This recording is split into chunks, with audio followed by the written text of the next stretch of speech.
En 1847, dans le comté de Warren, Mississippi, deux sœurs jumelles réduites en esclavage ont cessé de parler le même jour, à la même heure, sans jamais prononcer un mot de plus, jusqu'à leur mort.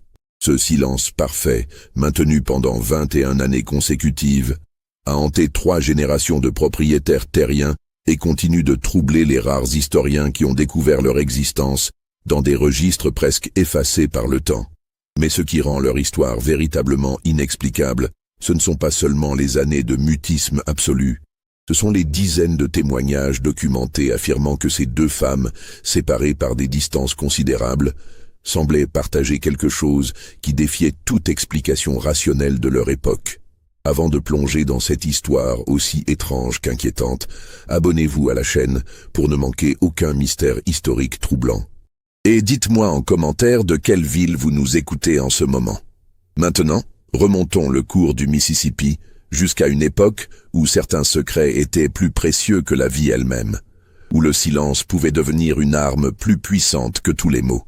Le Mississippi des années 1840 était une terre de contradictions violentes, un endroit où la richesse inimaginable côtoyait la misère la plus absolue, où les discours sur la civilisation et l'honneur masquaient une brutalité systématique. Dans les plaines alluviales qui s'étendaient le long du fleuve, entre Vicksburg et Natchez, des plantations de coton s'étiraient à perte de vue sous un soleil implacable qui, de mai à septembre, transformait ces terres en fournaises. Ces territoires, arrachés aux nations Choctaw quelques décennies plus tôt par des traités inégaux et une violence ouverte, étaient devenus le cœur battant de ce que les propriétaires appelaient avec fierté leur empire agricole. La richesse coulait comme le fleuve lui-même, portée par le labeur de milliers d'hommes et de femmes enchaînés à une terre qui ne leur appartenait pas, qui ne leur appartiendrait jamais. Le comté de Warren concentrait une densité particulièrement élevée de grandes propriétés. La région autour de Walnut Grove, un hameau situé à une quinzaine de kilomètres au nord-est de Vicksburg, comptait une douzaine de domaines appartenant à des familles qui formaient une véritable aristocratie locale.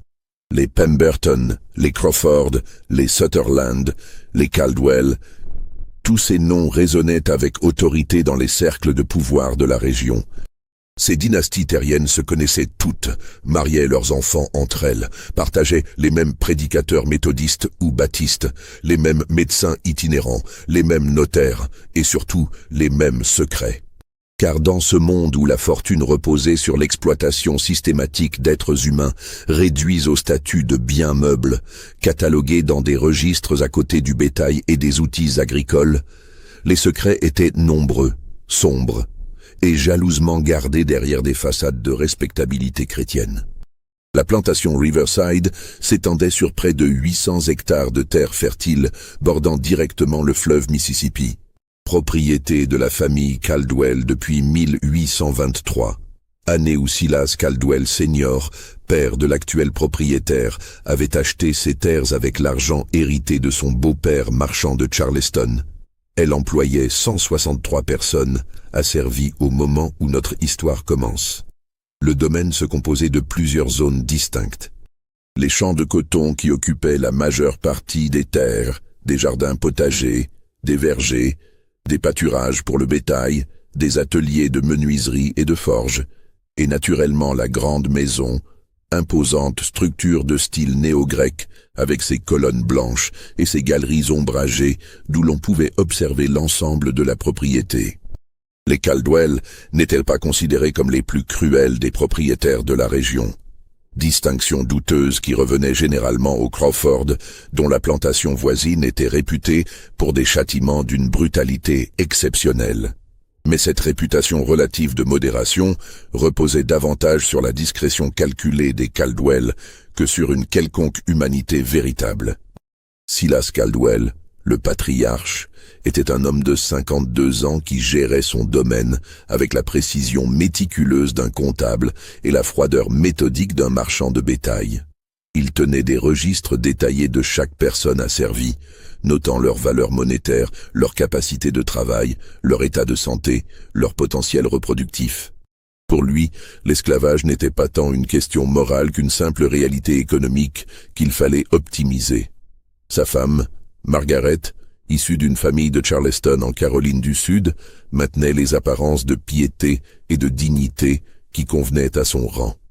Elle supervisait les travaux domestiques, instruisait les jeunes esclaves de maison dans les manières qu'elle jugeait appropriées et présidait les réunions de charité où les dames de la société locale discutaient de leurs œuvres pieuses tout en sirotant du thé importé servi dans de la porcelaine fine. Cette façade de civilisation raffinée permettait à Margaret et à ses semblables d'ignorer, ou du moins de ne jamais mentionner ouvertement, les réalités sordides sur lesquelles reposait leur mode de vie confortable. C'est dans les quartiers des esclaves, une rangée de 23 cabanes en bois de cyprès alignées au nord de la grande maison, suffisamment loin pour que les bruits et les odeurs n'incommodent pas les résidents blancs, mais suffisamment près pour permettre une surveillance constante, que vivaient Dinah et Judith. Ces deux sœurs jumelles étaient nées en 1828 sur cette même plantation, dans une de ces cabanes où s'entassaient parfois 6 ou 7 personnes dans un espace à peine plus grand qu'une écurie. Elles étaient filles d'une femme nommée Ruth, qui travaillait au champ depuis l'âge de 12 ans, et d'un père dont le nom n'apparaît dans aucun registre, omission qui suggère plusieurs possibilités, toutes également troublantes dans le contexte de l'époque. Dès leur plus jeune âge, alors qu'elles n'étaient encore que des enfants accomplissant de petites tâches autour des cabanes, Dinah et Judith avaient manifesté une ressemblance troublante qui allait bien au-delà du physique. Certes, leurs visages étaient presque identiques, au point que même les contremaîtres qui les voyaient quotidiennement se trompaient parfois en les appelant. Mais c'était leur comportement synchronisé qui frappait le plus les observateurs. Elles marchaient du même pas, avec la même légère inclinaison de la tête. Elles terminaient les phrases l'une de l'autre avec une fluidité naturelle. Elles semblaient parfois communiquer par de simples regards, leurs yeux se rencontrant brièvement avant qu'elles ne se mettent simultanément à accomplir une tâche sans qu'aucun mot n'ait été échangé. Cette complicité étrange avait été remarquée et commentée par plusieurs personnes au fil des années, mais dans un monde où tant de choses plus urgentes et plus cruelles réclamaient l'attention, ce n'était qu'une curiosité mineure, un sujet de conversation occasionnel qui ne méritait guère qu'on s'y attarde. À 19 ans, en 1847, les jumelles étaient devenues des travailleuses appréciées pour leur efficacité silencieuse et leur fiabilité. On les assignait généralement ensemble aux mêmes tâches, car l'expérience avait montré qu'elles travaillaient mieux de cette façon.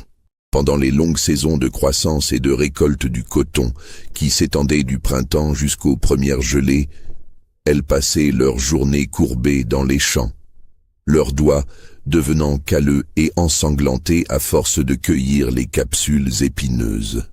Pendant l'hiver, on leur assignait des travaux domestiques légers dans la grande maison. Lessive, couture, nettoyage des pièces secondaires. Leur proximité était telle que Silas Caldwell, homme pragmatique malgré tout, avait cessé de tenter de les séparer après que plusieurs tentatives eurent résulté en une baisse notable de productivité de la part des deux sœurs, qui semblaient dépérir quand on les éloignait l'une de l'autre.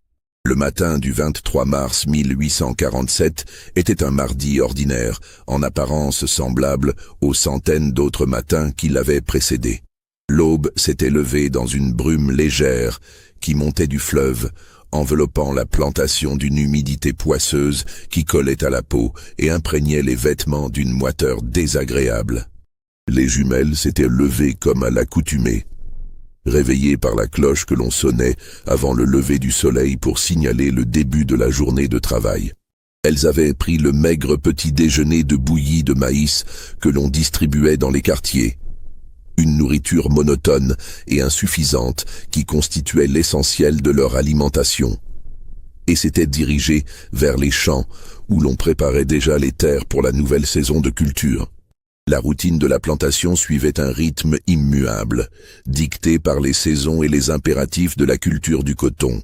Mars marquait le début de la période de préparation intensive des champs, quand il fallait retourner la terre, réparer les sillons endommagés par l'hiver, épandre le fumier qui servirait d'engrais. C'était un travail épuisant, physiquement exigeant, qui laissait les corps meurtris et les mains lacérées.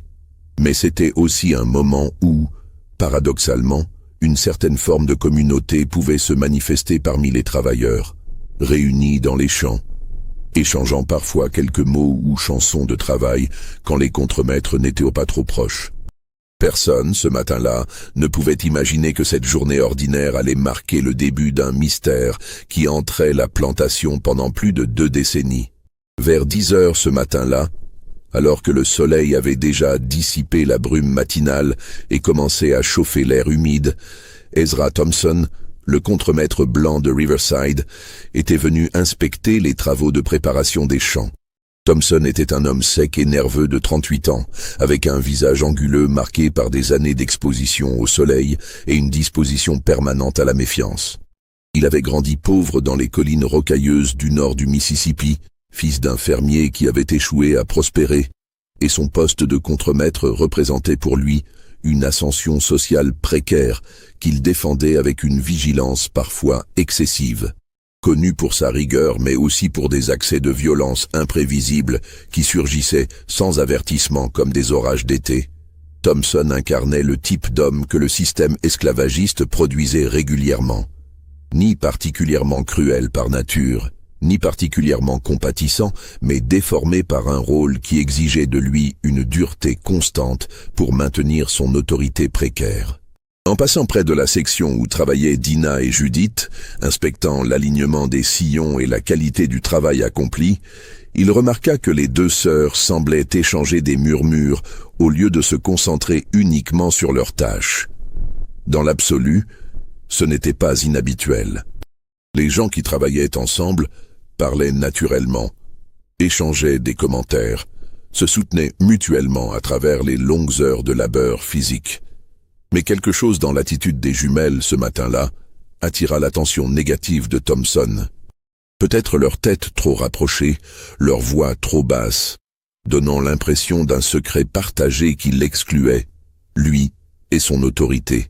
Ce qui se passa ensuite fut rapporté de manière fragmentaire, mais globalement cohérente par plusieurs témoins présents ce jour-là. Thompson s'approcha des jumelles avec cette démarche raide et délibérée qu'il adoptait quand il voulait affirmer sa présence, et selon Samuel, un homme âgé de près de 60 ans qui travaillait dans le champ adjacent et qui avait vu défiler plusieurs contremaîtres au cours de sa longue vie à Riverside, leur ordonna de cesser de bavarder et de travailler en silence. Sa voix portait cette inflexion particulière de menace, contenue que tous connaissaient et redoutaient. Les sœurs obéirent immédiatement, sans discuter ni même lever les yeux vers lui, baissant la tête dans ce geste de soumission qu'elles avaient appris dès l'enfance et reprenant leur labeur avec une application visible, leurs mains creusant la terre avec une régularité mécanique. Dans des circonstances normales, l'incident se serait terminé là.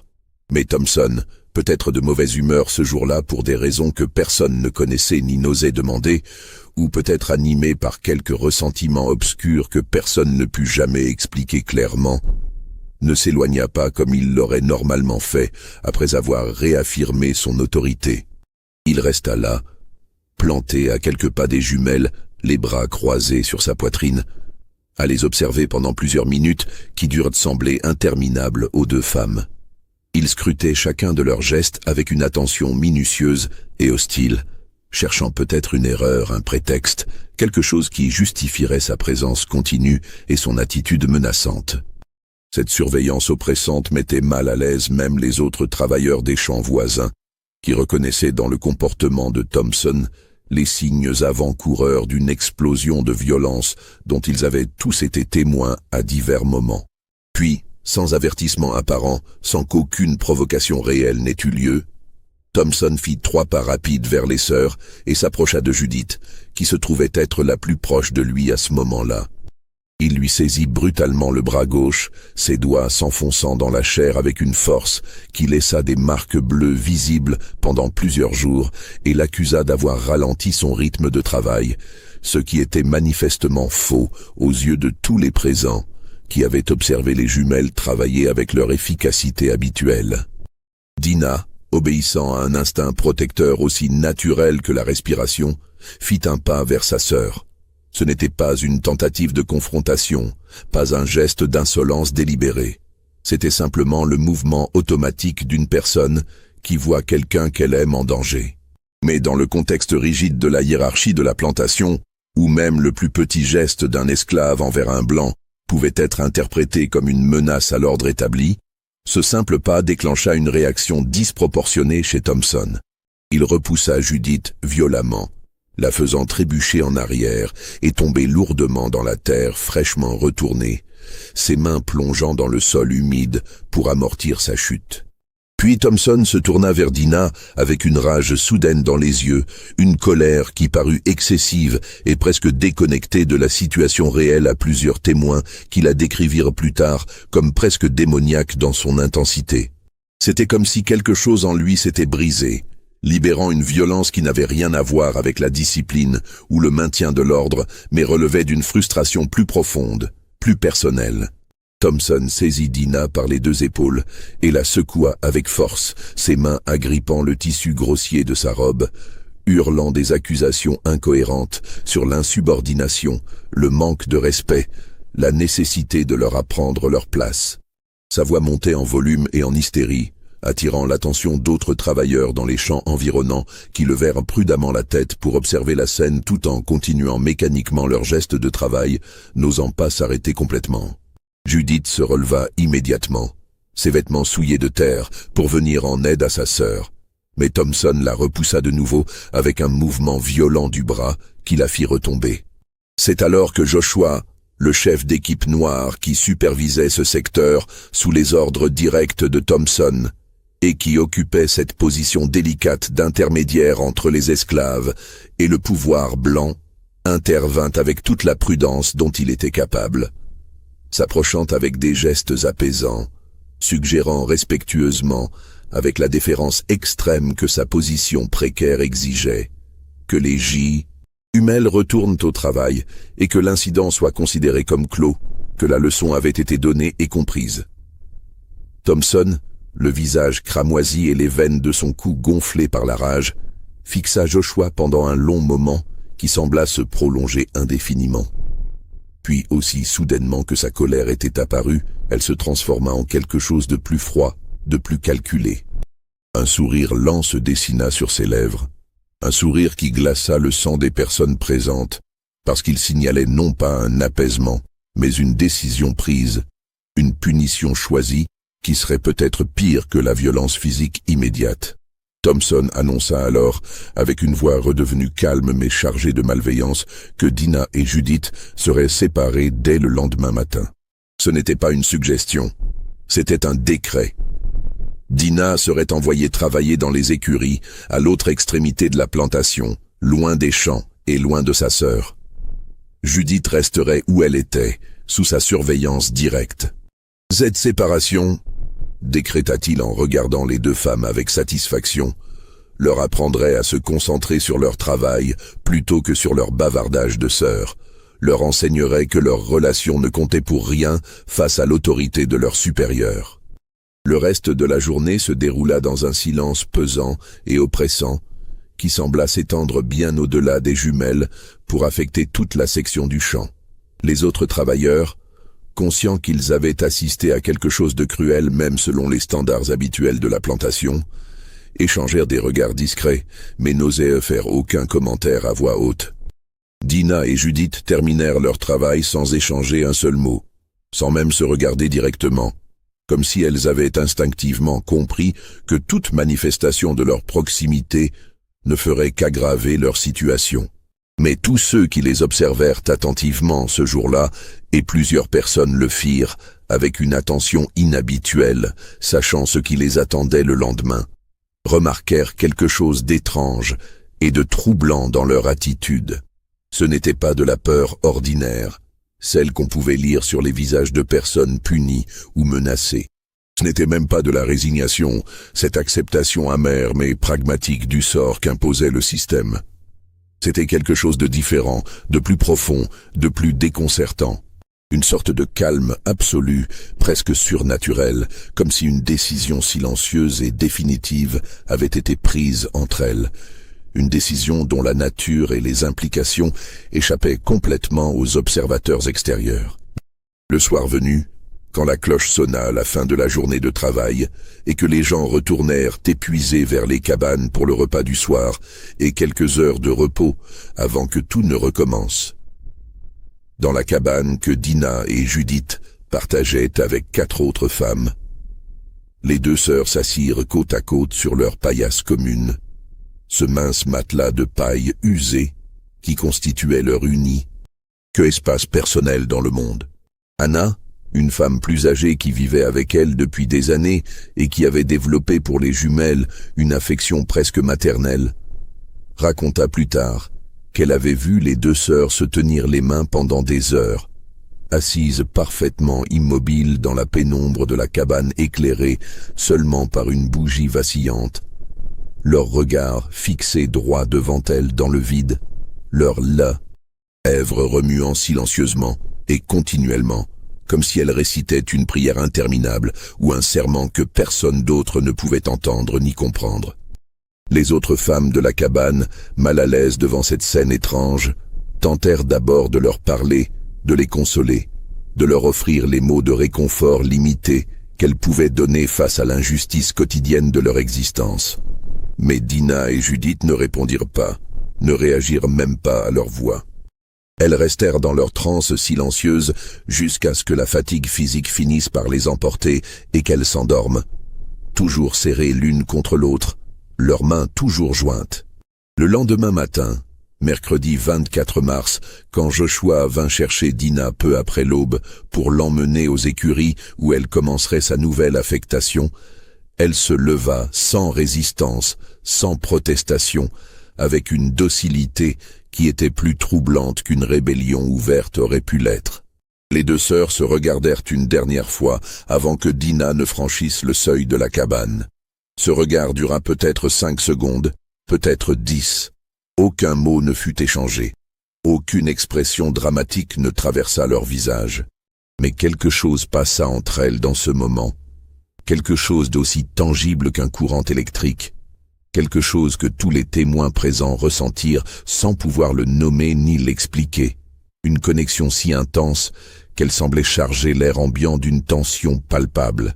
À partir de cet instant précis, 8h23 du matin selon l'horloge de la grande maison que Joshua avait consultée par habitude en passant devant, ni Dina ni Judith ne prononcèrent plus jamais un seul mot pour le reste de leur vie.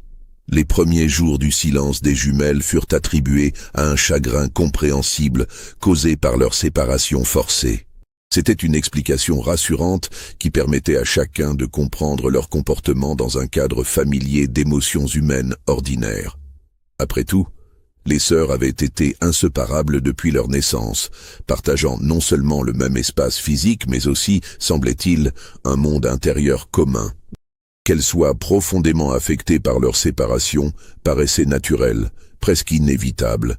Anna et les autres femmes de la cabane tentèrent pendant ces premiers jours de consoler Judith, de l'encourager à parler, lui apportant de petits gestes de gentillesse, comme une portion supplémentaire de nourriture ou un morceau de tissu propre pour s'essuyer le visage.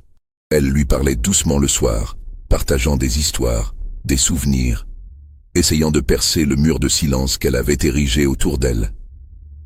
Mais Judith se contentait de hocher la tête ou de secouer la tête pour répondre aux questions les plus simples, ses lèvres restant obstinément closes. Ses yeux cependant restaient expressifs, reconnaissant même pour l'attention qu'on lui portait, mais son mutisme demeurait absolu. Aux écuries, situées à près de 200 mètres des cabanes, dans un ensemble de bâtiments en bois qui abritaient les chevaux de travail, les mules et l'équipement agricole, les hommes qui travaillaient avec Dina rapportèrent exactement le même comportement. Caleb, un homme d'une 40aine d'années qui s'occupait principalement des chevaux depuis plus de 20 ans, essaya plusieurs fois d'engager la conversation avec la nouvelle venue, lui expliquant les tâches qu'elle devrait accomplir, lui montrant où se trouvaient les outils, comment s'y prendre pour nettoyer les stalles efficacement. Dina acquiesçait, suivait ses instructions avec précision, mais ne prononçait aucun mot. Au bout d'une semaine, le silence des jumelles commença à inquiéter certaines personnes. Ezra Thompson lui-même, qui avait initialement considéré leur mutisme comme une simple bouderie infantile qui passerait avec le temps, commença à trouver la situation troublante et potentiellement problématique.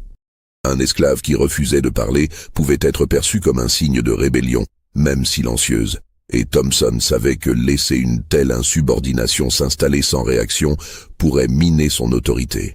Il ordonna donc aux jumelles, lors de visites séparées aux écuries et aux champs, de parler immédiatement, menaçant de punitions progressivement plus sévères si elles continuaient ce qu'il qualifiait avec une irritation croissante d'insolence silencieuse. Mais ni les menaces, ni les châtiments légers, des privations de nourriture, des heures de travail supplémentaires, des réprimandes publiques humiliantes, ne produisirent le moindre son de leurs lèvres. Dina et Judith continuaient de travailler avec leur efficacité habituelle, obéissaient aux ordres en les exécutant immédiatement et correctement, communiquaient leurs réponses par gestes clairs et univoques, mais restaient absolument muettes. Cette obéissance silencieuse était en quelque sorte plus dérangeante qu'une rébellion ouverte aurait pu l'être, car elle ne donnait aucune prise, aucun prétexte clair pour une punition plus sévère. Au bout de 2 semaines, Silas Caldwell, informé de la situation par Thompson, décida de faire appel au docteur Alistair Pemberton pour examiner les 2 femmes. Pemberton était le médecin attitré de la plantation, un praticien d'une 60aine d'années qui avait été formé à Philadelphie dans sa jeunesse avant de s'installer dans le Sud pour des raisons qu'il n'expliquait jamais clairement. C'était un homme aux manières posées, au regard intelligent derrière ses lunettes rondes, qui traitait ses patients esclaves avec une courtoisie professionnelle inhabituelle, tout en acceptant sans commentaire le système qui en faisait des propriétés humaines. Cette contradiction morale, qu'il ne semblait jamais examiner ouvertement, était typique de nombreux blancs éduqués du Sud qui parvenaient à compartimenter leurs croyances pour vivre confortablement avec les incongruités de leur société. Pemberton examina Dina et Judith séparément, dans 2 pièces différentes de la grande maison, à plusieurs heures d'intervalle, pour s'assurer qu'elles ne puissent en aucun cas communiquer ou coordonner leur comportement. Il vérifia minutieusement leur gorge, en leur demandant d'ouvrir grand la bouche et en utilisant une spatule en bois pour examiner leur cavité buccale. Il palpa leur larynx de l'extérieur, cherchant des anomalies structurelles. Il leur demanda de tousser, de faire des bruits respiratoires, d'avaler de l'eau. Il testa leurs réflexes, leur audition, leur compréhension des instructions. Toutes les réponses qu'il put obtenir venaient sous forme de gestes ou de réactions physiques involontaires, qui démontraient clairement que leur compréhension était intacte et que leur mécanisme physiologique de base fonctionnait normalement. Physiquement, conclut-il dans son rapport écrit à Silas Caldwell, rapport qu'il rédigea soigneusement ce soir-là dans son cabinet, les 2 femmes étaient parfaitement capables de parler. Leurs organes vocaux ne présentaient aucune anomalie détectable, aucune blessure ancienne ou récente, aucune malformation congénitale, aucune inflammation, aucun obstacle physique qui pourrait expliquer leur silence. La capacité physiologique de produire la parole était incontestablement présente chez les 2 sœurs.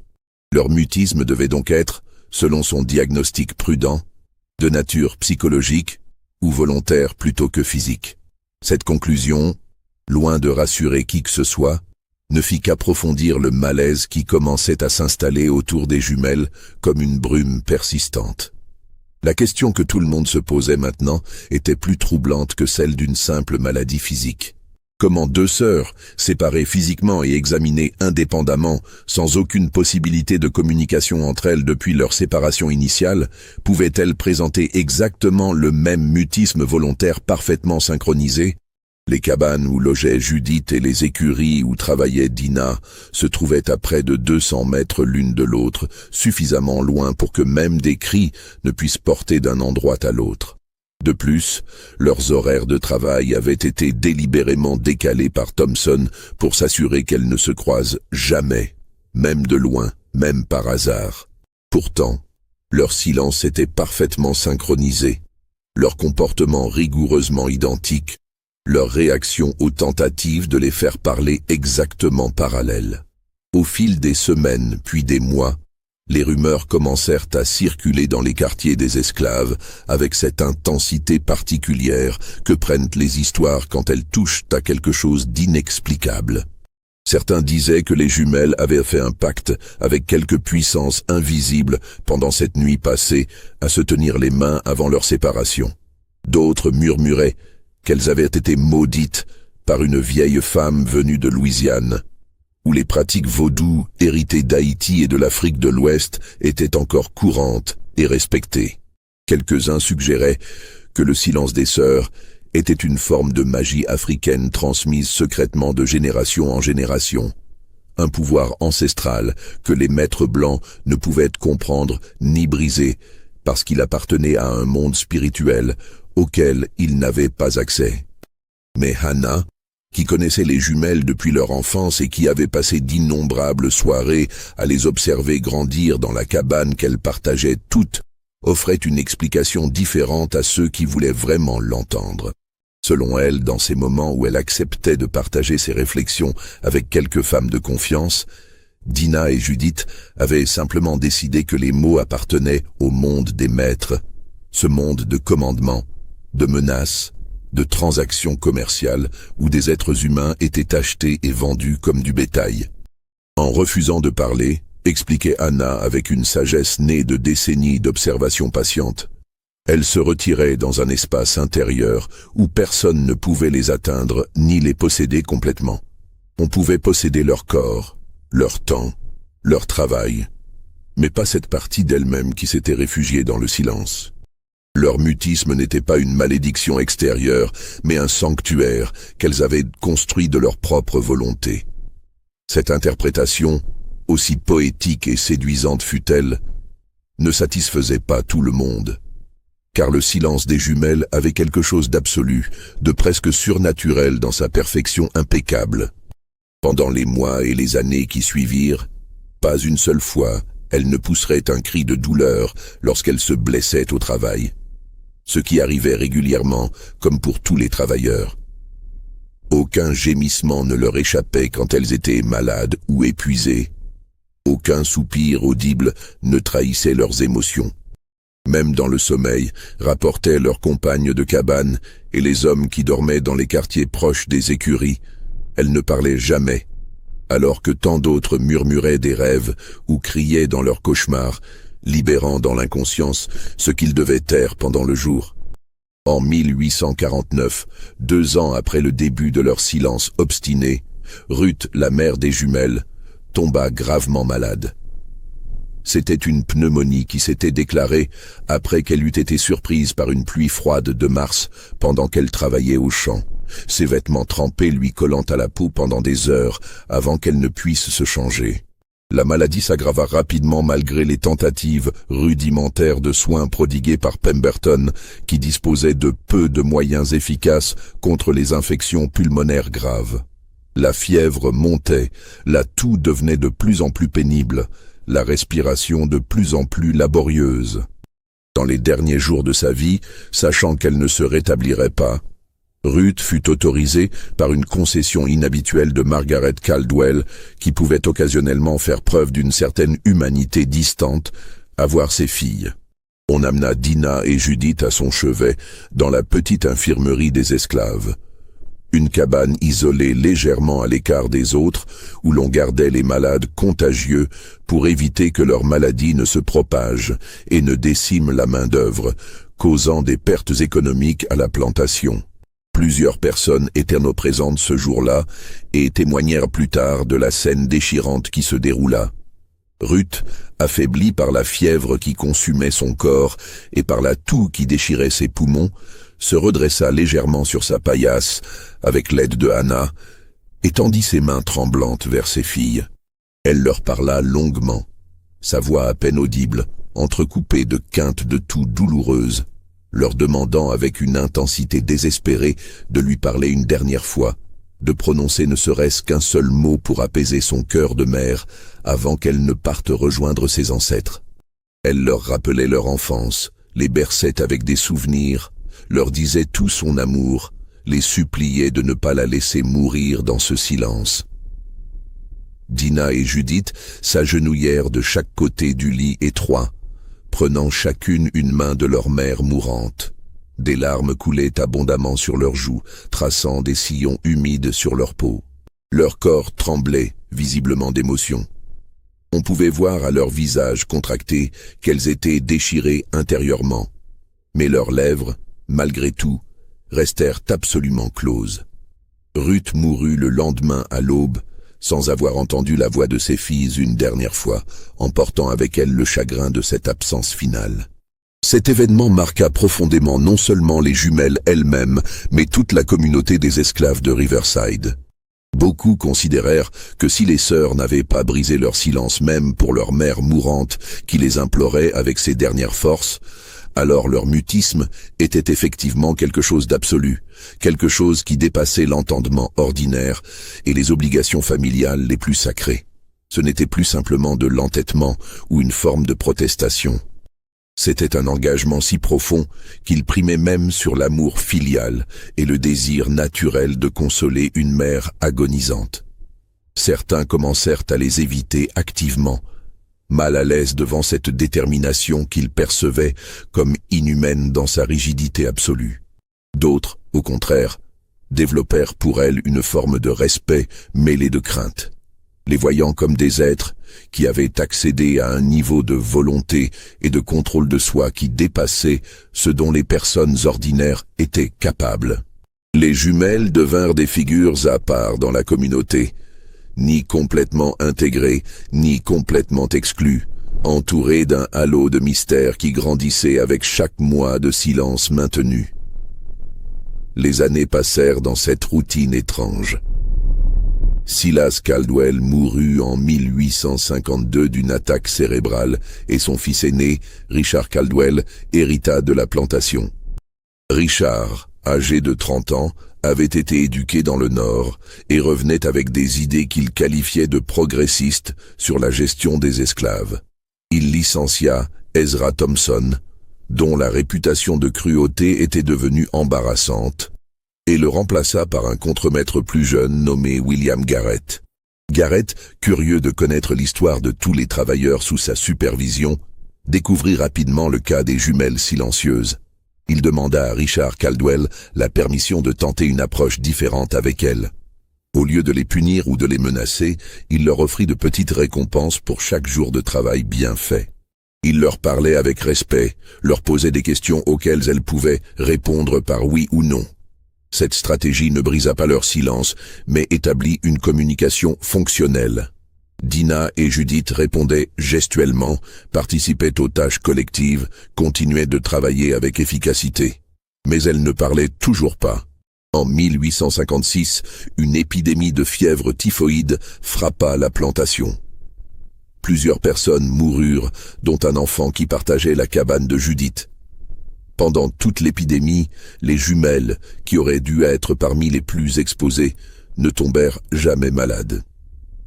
Cette immunité apparente fut interprétée de multiples façons. Certains y virent la preuve que les sœurs étaient protégées par quelque force mystérieuse. D'autres suggéraient qu'elles avaient simplement une constitution robuste. Mais l'explication rationnelle ne dissipait pas entièrement le sentiment de mystère. En 1857, 10 ans après le début de leur silence, un visiteur arriva à la plantation Riverside qui allait changer la nature de l'énigme entourant les jumelles. Le révérend Josiah Blackburn, un prédicateur méthodiste itinérant, fut invité par Margaret Caldwell. Blackburn était un homme de 45 ans aux manières douces et au regard pénétrant. Il avait la réputation d'être efficace dans le salut des âmes perdues.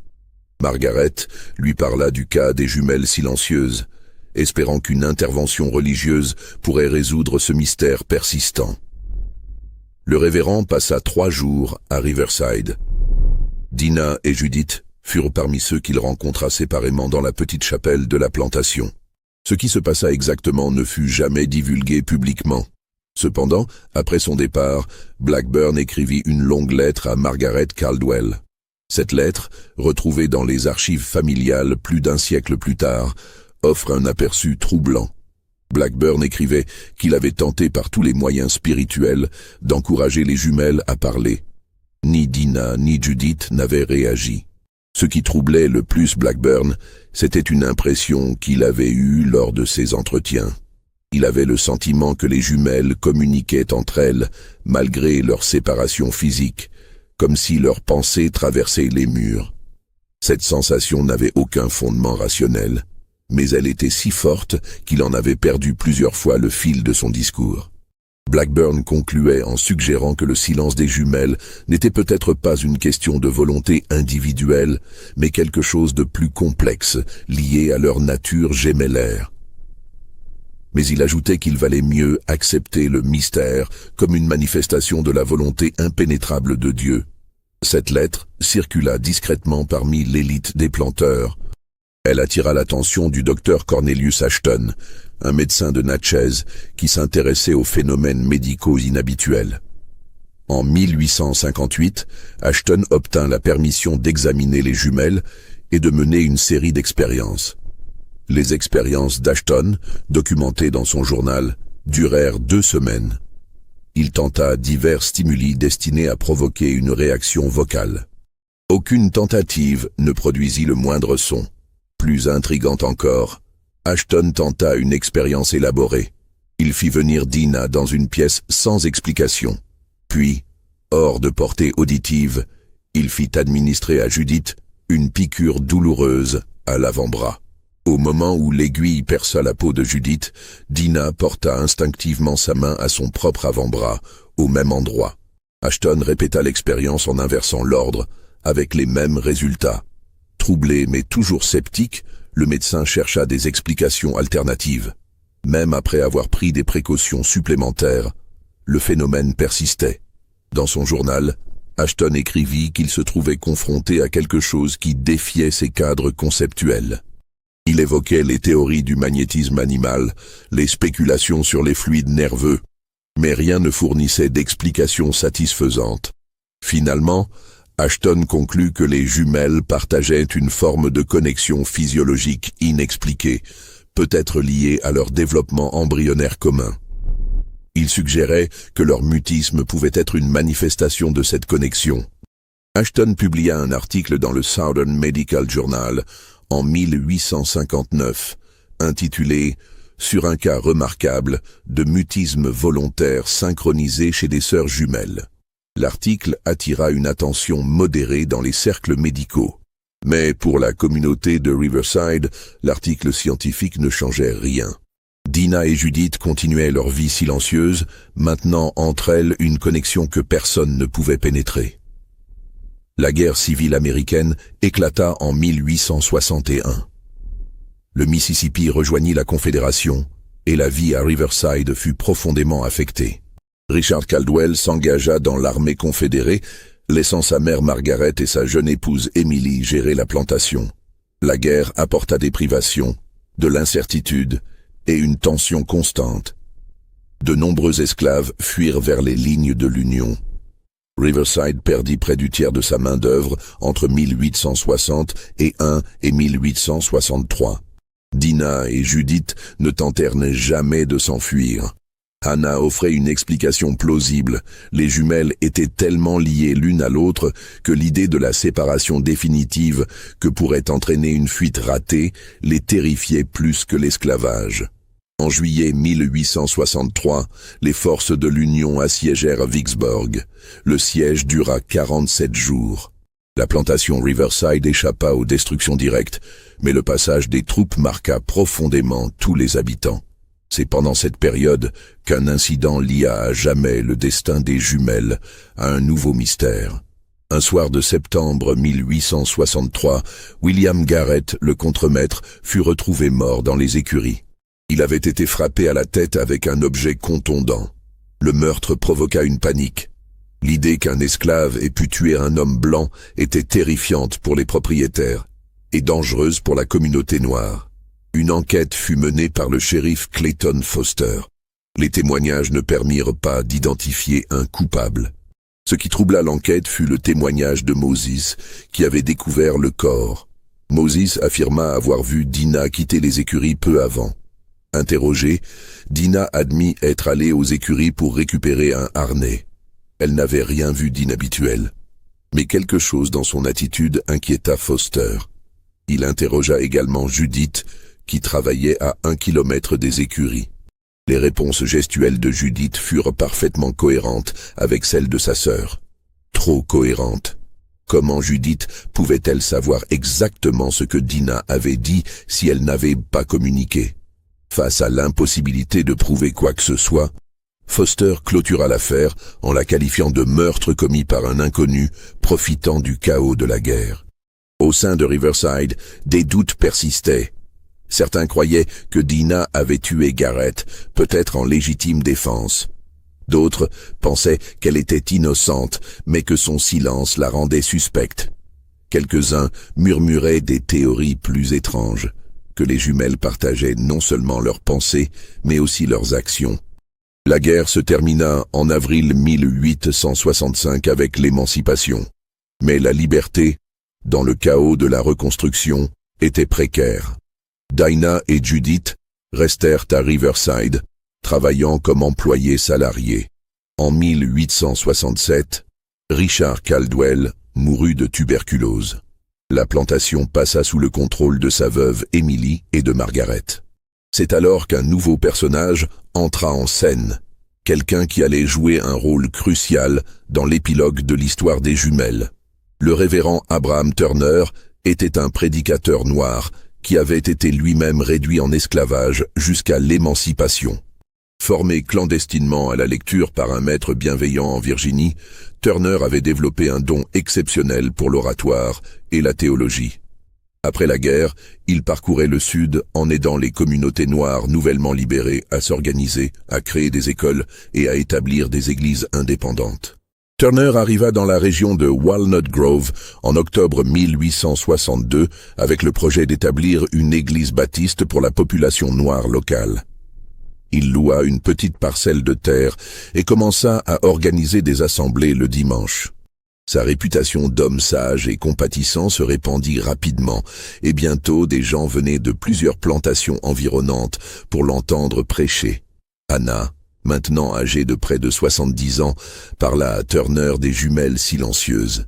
Elle lui demanda si, avec sa foi et sa compréhension, il pourrait peut-être réussir là où tous les autres avaient échoué. Turner accepta de rencontrer Dina et Judith. Ce qui se passa lors de cette rencontre fut rapporté plus tard par Turner lui-même dans une lettre adressée à un collègue prédicateur de Memphis. Cette lettre, conservée dans les archives de l'église baptiste de Memphis, offre le témoignage le plus détaillé et le plus réfléchi que nous possédions sur les dernières années des jumelles.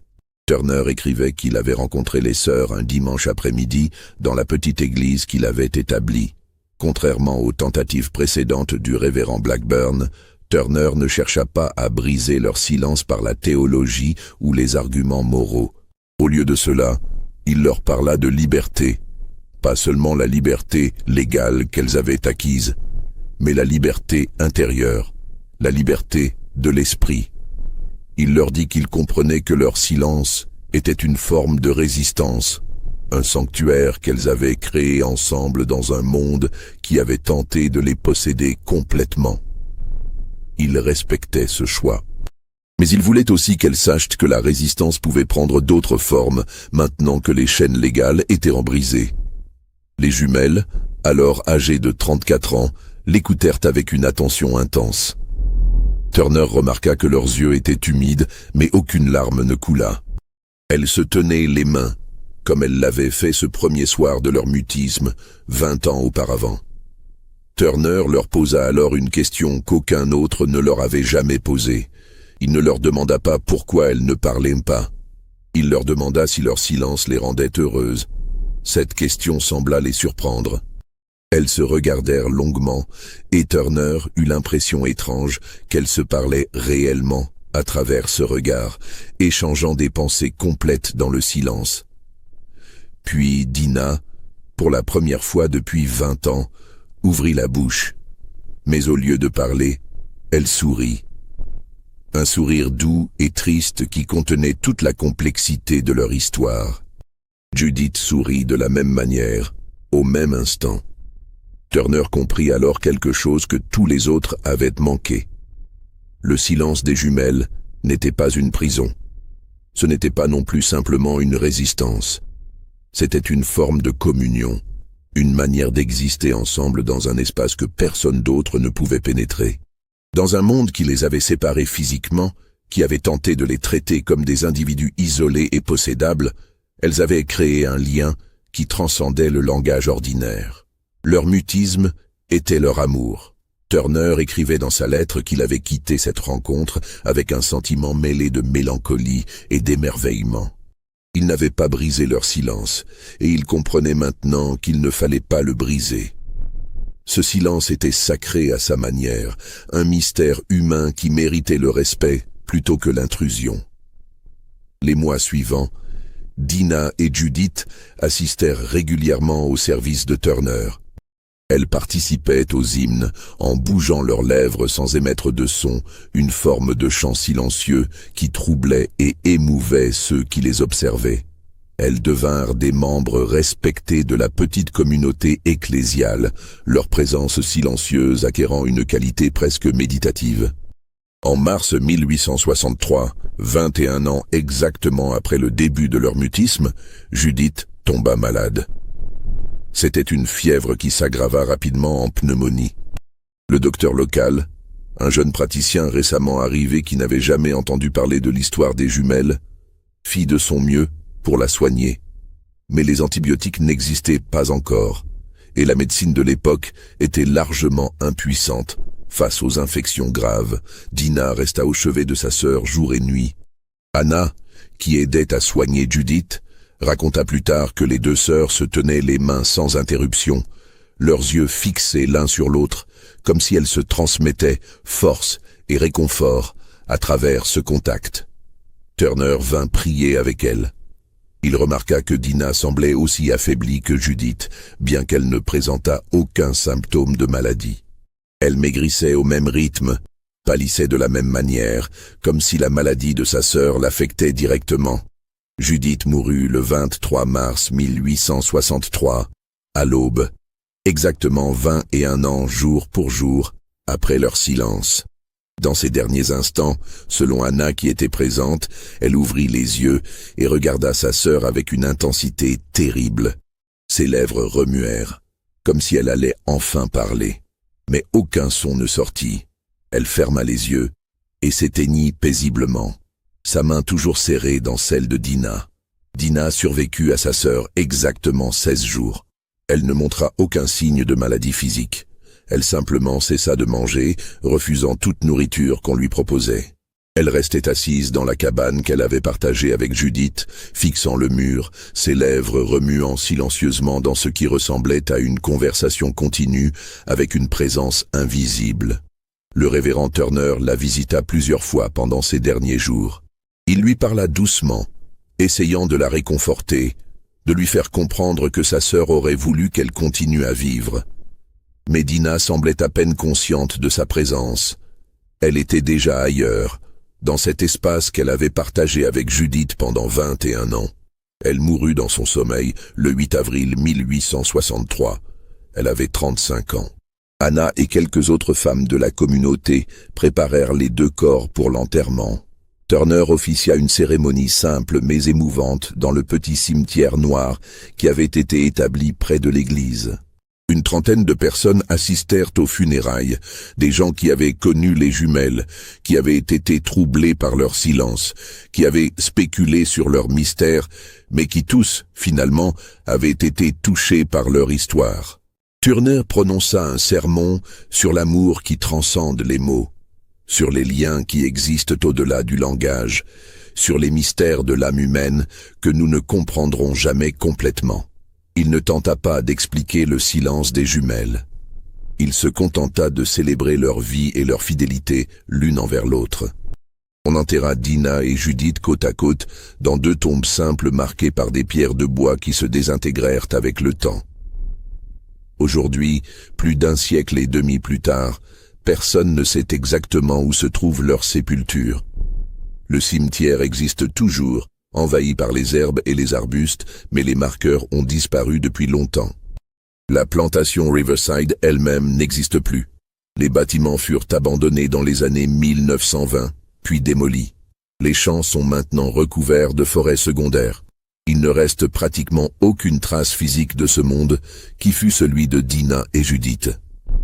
Mais leur histoire, fragmentée et incomplète, a survécu dans quelques documents dispersés. L'article du docteur Ashton dans le Southern Medical Journal, la lettre du révérend Blackburn au Caldwell, la correspondance de Turner, quelques mentions dans les journaux personnels de Margaret Caldwell, et surtout, les témoignages oraux transmis de génération en génération dans les communautés noires de la région. Ces sources, soigneusement rassemblées par quelques historiens au XXe siècle, permettent de reconstituer l'essentiel de leur histoire. Mais le cœur du mystère demeure intact. Pourquoi exactement Dina et Judith ont-elles choisi le silence? Comment communiquaient-elles réellement? Leur connexion était-elle véritablement exceptionnelle, ou simplement le résultat d'une complicité normale entre jumelles amplifiée par les circonstances extrêmes de leur vie? Les explications rationnelles ne manquent pas. On peut interpréter leur mutisme comme une forme de résistance psychologique face à la séparation forcée, un traumatisme partagé qui s'est transformé en pacte silencieux. On peut voir dans leur apparente connexion non pas quelque chose de surnaturel, mais simplement une connaissance intime l'une de l'autre développée depuis l'enfance, permettant de prédire les réactions et les pensées avec une précision remarquable. On peut même suggérer que les témoignages sur leur synchronicité ont été exagérés avec le temps, embellis par la superstition et le désir de trouver du mystère dans une vie quotidienne autrement brutale et déprimante. Tout cela est possible, tout cela est même probable. Et pourtant, quelque chose résiste à ces explications. Les témoignages sont trop nombreux, trop détaillés, trop cohérents à travers différentes sources pour être entièrement rejetés. Le docteur Ashton était un sceptique qui a été forcé d'admettre qu'il ne pouvait pas expliquer ce qu'il avait observé. Le révérend Blackburn, homme de foi et d'éducation, a été suffisamment troublé pour écrire une longue lettre explorant le mystère. Le révérend Turner, peut-être le plus sage de tous, a choisi de respecter ce qu'il ne pouvait comprendre. Dina et Judith ont existé, elles ont vécu dans un monde qui tentait de les réduire à leur valeur marchande, de les traiter comme des objets plutôt que des personnes. Face à cette déshumanisation, elles ont créé quelque chose que personne ne pouvait leur prendre. Un lien qui transcendait le langage, une intimité absolue, un espace partagé où elles pouvaient exister pleinement humaines. Leur silence était leur dignité, leur mystère était leur liberté. Et 21 ans plus tard, ce silence s'est terminé non par des mots, mais par la mort, libérant enfin les deux sœurs de toutes les séparations. L'histoire de Dina et Judith pose une question qui nous trouble encore aujourd'hui. Jusqu'où peut aller le lien entre deux êtres humains? Peut-on véritablement partager une conscience, ressentir la douleur de l'autre, communiquer sans mots? Ou le mystère des jumelles silencieuses n'était-il qu'une illusion créée par des observateurs cherchant du sens dans le chaos de leur époque? Nous ne le saurons jamais avec certitude. Mais c'est précisément cette incertitude qui rend leur histoire si puissante. Elle nous rappelle qu'il existe des dimensions de l'expérience humaine qui échappent à notre compréhension rationnelle. Des mystères qui méritent notre respect plutôt que notre scepticisme facile. Si cette histoire vous a touché, si elle vous a fait réfléchir aux limites de notre connaissance et aux profondeurs insondables des relations humaines, laissez un commentaire. Dites-moi ce que vous pensez du silence des jumelles. Était-ce de la résistance? De l'amour? Un mystère médical? Ou quelque chose d'encore plus profond que nous ne pouvons même pas nommer? Abonnez-vous pour découvrir d'autres histoires oubliées qui défient nos certitudes. Et partagez cette vidéo avec ceux qui apprécient les mystères historiques qui ne se résolvent jamais complètement, car ce sont souvent ceux-là qui nous enseignent le plus sur nous-mêmes. Certains silences, après tout, parlent plus fort que tous les mots.